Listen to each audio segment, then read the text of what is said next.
जय हिंद दोस्तों, बुनियाद एजुकेशन हब में आप सभी का स्वागत है।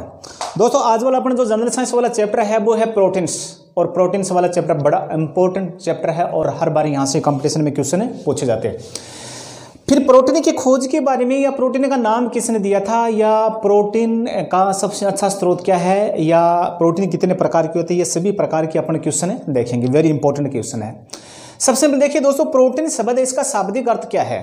जो प्रोटीन शब्द है इसका जो शाब्दिक अर्थ क्या है, मतलब इसका अर्थ क्या है, प्रोटीन का अर्थ क्या है दोस्तों। प्रोटीन का जो अर्थ है वो है प्रथम स्थान।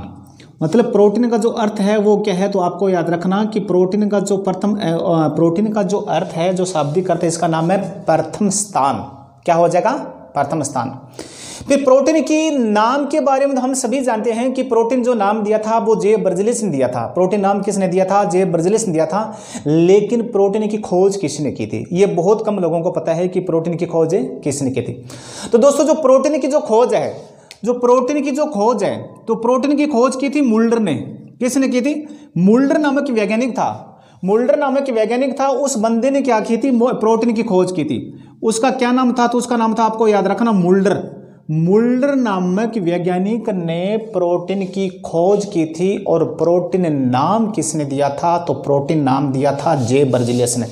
प्रोटीन नाम किसने दिया था? तो दोस्तों आपको याद रखना, जो प्रोटीन नाम दिया था, और नाम ये किसने दिया था, तो आपको याद रखना कि नाम दिया था जे बर्ज़ेलिस। किसने दिया था?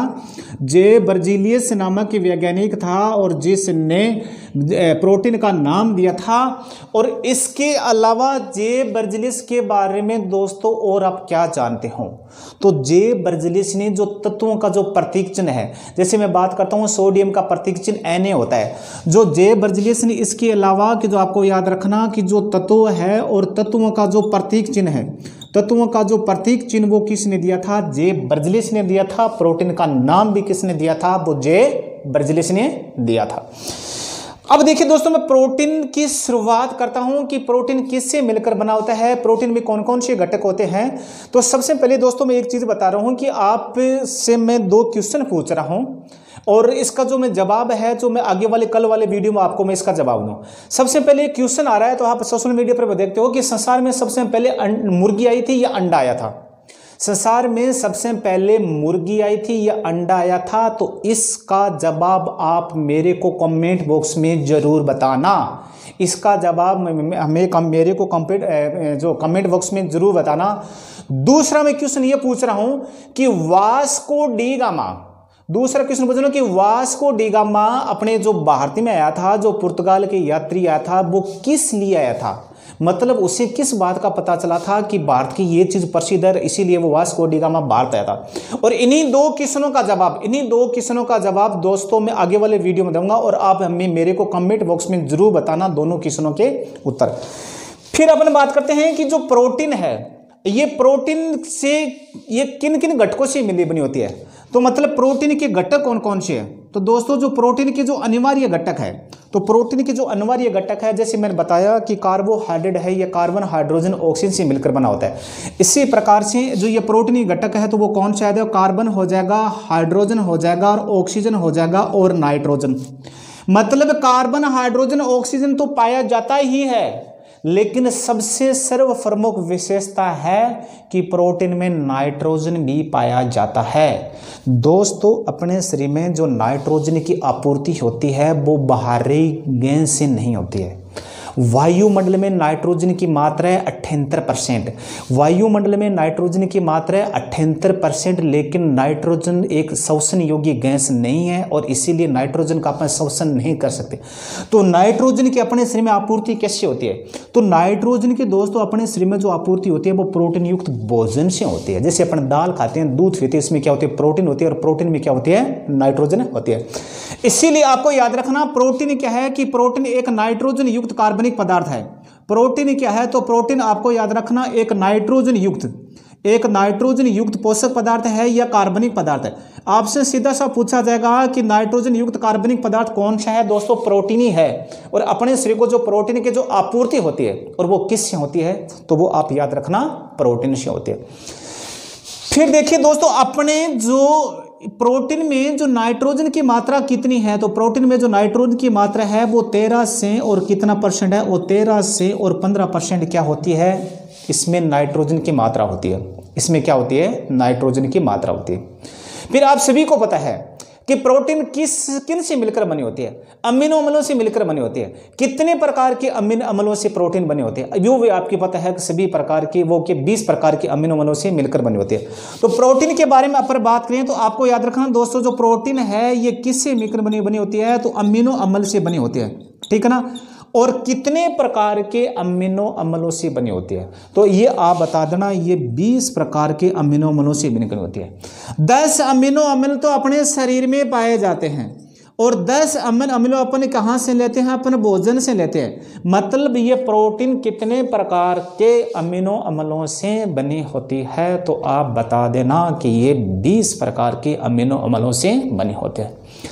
अमीनो अम्ल के बारे में देखिए दोस्तों, ये किस बंध द्वारा जुड़ा हुआ है, ये किस बंध द्वारा बनता है, ये पेप्टाइड बंध द्वारा बनता है। ये अमीनो अम्ल किस बंध द्वारा बनता है, तो ये आप बता देना, पेप्टाइड बंध द्वारा बनता है। लेकिन प्रोटीन में कौन सा बंध पाया जाता है, तो प्रोटीन में आपको याद रखना, प्रोटीन में जो बंध पाया जाता है तो वो है पॉलीपेप्टाइड बंध। कौन सा बंध हो जाएगा, पॉलीपेप्टाइड बंध के द्वारा है ये प्रोटीन बनी होती है। अमीनो अम्ल ये किस बंध के द्वारा, ये आप बता देना, पेप्टाइड बंध के द्वारा। फिर अपने जो प्रोटीन है ये 20 प्रकार के अमीनो अम्लों से तो बनी होती है, लेकिन इसके अलावा आपको याद रखना है कि जो प्रोटीन से अपने शरीर को ऊर्जा कितनी मिलती है, तो प्रोटीन से अपने शरीर को 20% ऊर्जा मिलती है। लेकिन प्रोटीन का मुख्य कार्य क्या है दोस्तों, ऊर्जा तो 20% मिलती है, लेकिन प्रोटीन का जो मुख्य कार्य अपने शरीर की वृद्धि एवं मरम्मत करना एवं क्या है, अपने शरीर में नई कोशिका को निर्माण करना। और प्रोटीन क्या है, अपने शरीर में जो एंटीबॉडीज के रूप में एक सुरक्षा के रूप में क्या करती है, कार्य करती है। मतलब इससे 20% ऊर्जा तो मिलती है और इसके अलावा प्रोटीन क्या करती है, अपने शरीर की मरम्मत का कार्य भी करती है। अपने शरीर की मरम्मत और वृद्धि का कार्य कौन करती है, तो दोस्तों वो आपको याद रखना, प्रोटीन करती है। कौन करती है, प्रोटीन क्या करती है, अपने शरीर की वृद्धि और मरम्मत का कार्य करती है। फिर देखिए दोस्तों, प्रोटीन है ये कितने प्रकार के होते हैं, तो मुख्य रूप से आपको याद रखना, प्रोटीन 3 प्रकार की होती है। तो मेन जो 3 प्रकार की प्रोटीन है वो मैं आपको बता देता हूँ। फिर जो अपने कल वाले जो वीडियो मैंने आपको बताया था, कल वाले वीडियो में अपन बात करेंगे जो जितने भी प्रोटीन्स हैं उन प्रोटीन के अपने कार्य के बारे में और वो प्रोटीन किस किस में पाई जाती है, इन सभी के बारे में अपन जरूर जानेंगे। अब अपन बात करते हैं कि प्रोटीन 3 प्रकार की होती है दोस्तों। अगर अपन सरल रूप में बात करें तो सबसे पहले 1 नंबर हो जाएगा सरल प्रोटीन। 1 नंबर कौन से हो जाएगा, 1 नंबर हो जाएगा सरल प्रोटीन।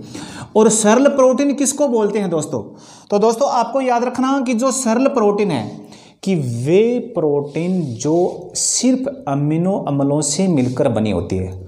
मतलब वे प्रोटीन जो सिर्फ अमीनो अम्लों से मिलकर बनी होती है और उन्हें अपने क्या कहते हैं, सरल प्रोटीन कहते हैं।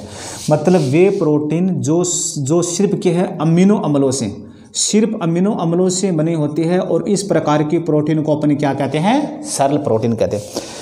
अब सरल प्रोटीन है कौन कौन सी, वो कौन कौन सी प्रोटीन है जो सरल प्रकार की प्रोटीन है, तो वो देखिए दोस्तों, वो प्रोटीन कौन सी है, तो वो है, एक तो है एल्ब्यूमिन। कौन सी है, एल्ब्यूमिन। एक तो प्रोटीन कौन सी है, एल्ब्यूमिन, और दूसरी कौन सी है, ग्लोब्यूमिन। कौन सी है, ग्लोब्यूमिन। और तीसरी कौन सी है, हिस्टोन प्रोटीन। जो गुणसूत्र होते हैं ना, गुणसूत्र किस प्रोटीन से बने होते हैं, तो हमेशा आपको याद रखना, गुणसूत्र हिस्टोन प्रोटीन से मिलकर बने होते हैं। किस प्रोटीन से, हिस्टोन प्रोटीन से गुणसूत्र हमेशा मिलकर बने होते हैं। और ये किस प्रकार की प्रोटीन है, तो ये हमेशा आपको याद रखना, ये सरल प्रकार की प्रोटीन है। फिर 2 नंबर कौन सी हो जाएगी, 2 नंबर है संयुग्मी प्रोटीन। कौन सी हो जाएगी, संयुग्मी प्रोटीन। और संयुग्मी प्रोटीन से नाम से प्रतीत हो रहा है, वे प्रोटीन जिनका संयोजन प्रोटीन के अलावा या अतिरिक्त अन्य अणुओं से होता है। और इस प्रकार की प्रोटीन को अपन क्या कहते हैं, संयुग्मी प्रोटीन कहते हैं। क्या कहते हैं, संयुग्मी प्रोटीन कहते हैं। मतलब जिसका निर्माण प्रोटीन के अलावा अन्य अणुओं से होता है और इस प्रोटीन को अपन क्या कहते हैं, संयुग्मी प्रोटीन कहते हैं। फिर आपसे सीधा सा उदाहरण पूछ लिया जाए कि जो संयुग्मी प्रोटीन है ये इसका उदाहरण क्या है, या कौन सी प्रोटीन एक संयुग्मी प्रकार की प्रोटीन है? तो ये आपको याद रखना, ग्लाइकोप्रोटीन। कौन सी हो जाएगी? ग्लाइकोप्रोटीन। ये जो ग्लाइकोप्रोटीन है ये किस प्रकार की प्रोटीन है? तो आपको याद रखना ये एक प्रकार की संयुग्मी प्रोटीन है। कौन सी प्रोटीन है? संयुग्मी प्रोटीन है। 3 नंबर क्वेश्चन क्या हो जाएगा? ये 3 नंबर जो प्रोटीन कौन सा हो जाएगा? तो वो दोस्तों हो जाएगा व्युत्पन्न प्रोटीन। 3 नंबर कौन सी हो जाएगी? तो 3 नंबर हो जाएगी तो हो जाएगा व्युत्पन्न प्रोटीन हो जाएगी। व्युत्पन्न इसके नाम से ही प्रतीत हो रहा है, वह प्रोटीन जो प्राकृतिक प्रोटीन के जलीय अपघटन से उत्पन्न होती है या बनती है। मतलब वह प्रोटीन जो प्राकृतिक प्रोटीन के जलीय अपघटन से बनती है, और इस प्रकार की प्रोटीन को अपन क्या कहते हैं? व्युत्पन्न प्रोटीन कहते हैं। क्या कहते हैं? व्युत्पन्न प्रोटीन कहते हैं। और व्युत्पन्न प्रोटीन का दोस्तों सबसे अच्छा उदाहरण क्या है, या कौन सी प्रोटीन एक व्युत्पन्न प्रोटीन है? तो वो आपको याद रखना, पेप्टोस प्रोटीन। कौन सी हो जाएगी? ये पेप्टोस जो प्रोटीन है ये किस प्रकार की प्रोटीन है? तो ये आपको याद रखना, ये है व्युत्पन्न प्रोटीन है। ये देखिए दोस्तों, अपने आज वाला जो प्रोटीन का जो चैप्टर है वो कंप्लीट हो गया है, और पार्ट 2 है जो प्रोटीन का, जो मैं कल लेके आऊंगा। और आपको चैप्टर कैसा लगा दोस्तों, ये इसका स्क्रीनशॉट जरूर ले लेना, और इसके अलावा दोस्तों इंस्टाग्राम, फेसबुक पेज और टेलीग्राम पर मुझे फॉलो जरूर करें, और कमेंट बॉक्स में मेरे को जरूर बताएं, और हर क्वेश्चन का जो आपको जवाब मिलेगा। और जय हिंद और जय भारत।